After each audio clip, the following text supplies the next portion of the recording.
Halo guys, kembali lagi dari Castle. Kali ini kita mau unboxing Smart Energy Meter. Ya, Smart Energy Meter ini adalah KWH meter pintar yang bisa kita kontrol dari jarak jauh ataupun bisa kita lihat dari jarak jauh. Langsung aja kita buka isi dalamnya.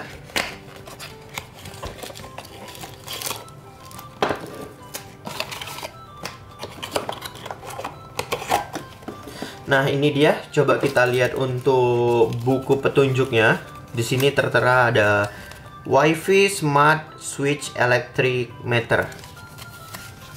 Oke. Ini keterangannya. Dia dapat kita kontrol dari jarak jauh menggunakan aplikasi Tuya ataupun juga Smart Life. Langsung aja kita lihat. Di sini ada beberapa aksesorisnya, ada penutup untuk di bagian lubang-lubang ini dan juga ada pengunci untuk di bagian bawah. Jadi kita bisa pasang ini di box MCB dan juga di panel listrik kita bisa letak alat ini. Untuk di bagian atas kita bisa lihat untuk listrik masuk in dari bagian atas dan juga outnya di bagian bawah. Untuk di bagian depan alat ini kita bisa lihat untuk LCD dan juga ada beberapa tempat lampu indikator dan dia menggunakan WiFi. Beban maksimal untuk alat ini adalah 60 ampere. Di sini ada tombol pairing untuk kita pairing ke WiFi. Oke, langsung aja coba kita nyalakan, kita sambungkan aliran listrik. Jadi alat ini sudah saya alirin listrik untuk masuk di bagian atas dan juga outputnya di bagian bawah. Di sini bisa kita lihat lampu indikator sudah menyala dan juga LCD sudah menyala. Lampu indikator WiFi juga sudah berkedip. Dan saya sudah download aplikasi Smart Life di sini. Kita bisa klik Smart Life dan kita bisa pilih tanda plus yang ada di atas untuk pairing si alat ini ke aplikasi mobile kita. Kita bisa pilih soket WiFi. Kita pilih next. Di sini kita bisa pilih next. Nah, ini sudah ada. Kita tunggu sampai proses pairing selesai dan kita pastikan tadi itu lampu blink dan ini lampu blink sudah mati, tandanya proses pairing sudah hampir selesai. Kita tunggu sampai prosesnya selesai. Biasanya membutuhkan waktu 1 sampai dengan 2 menit.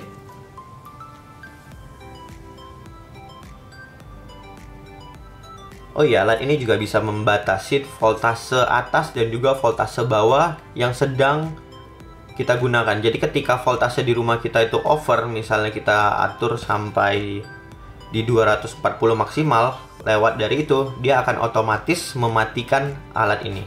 Kita bisa pilih next.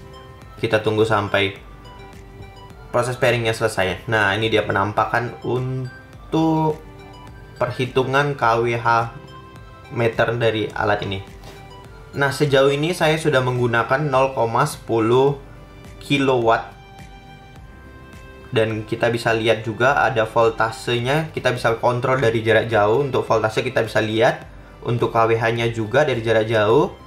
Dan di sini kita bisa lihat juga untuk pemakaian per hari, per bulan, ataupun juga pemakaian per tahun. Nah, di sini kita bisa lihat untuk pemakaiannya, ataupun juga per tanggal kita bisa lihat. Atau kita bisa membatasin fungsi-fungsi dari alat ini. Nah, di sini kita bisa overcut alarm. Jadi ketika kita mau membatasin alat ini hanya dapat digunakan maksimal 20 ampere. Nah, di sini kita bisa atur di 20 ampere. Kalau saya maunya di 60 ampere. Oke, kita bisa nyalakan. Ketika tegangan melebihi dari 60 ampere, maka si alat ini akan otomatis memutus aliran listrik. Ini dia. Dan bisa juga untuk voltase. Jadi ketika voltase di rumah kita over dari 250 volt, dia akan otomatis memutus aliran listrik. Ini tinggal kita nyalakan. Dan juga untuk under. Jadi ketika voltase di rumah kita itu biasa sering turun arus. Jadi biasa tuh turun arus bisa sampai di bawah 170 volt. Nah, ini kita atur di 170 volt. Nah, ketika voltase turun kurang dari 170, maka dia akan otomatis cut ataupun memutus aliran listrik. Ini bisa kita nyalakan untuk memutus aliran listrik tersebut. Banyak lagi fungsi yang bisa kita atur sebenarnya dari aplikasi Smart Life ini. Kita bisa mengatur ketika beban yang sudah digunakan melebihin, kita bisa atur lampu mana yang bisa dinyalakan atau memberikan notifikasi. Itu semua bisa diatur dari sini, dari aplikasinya. Demikian review kali ini, jangan lupa subscribe sama like-nya ya. See you, bye-bye.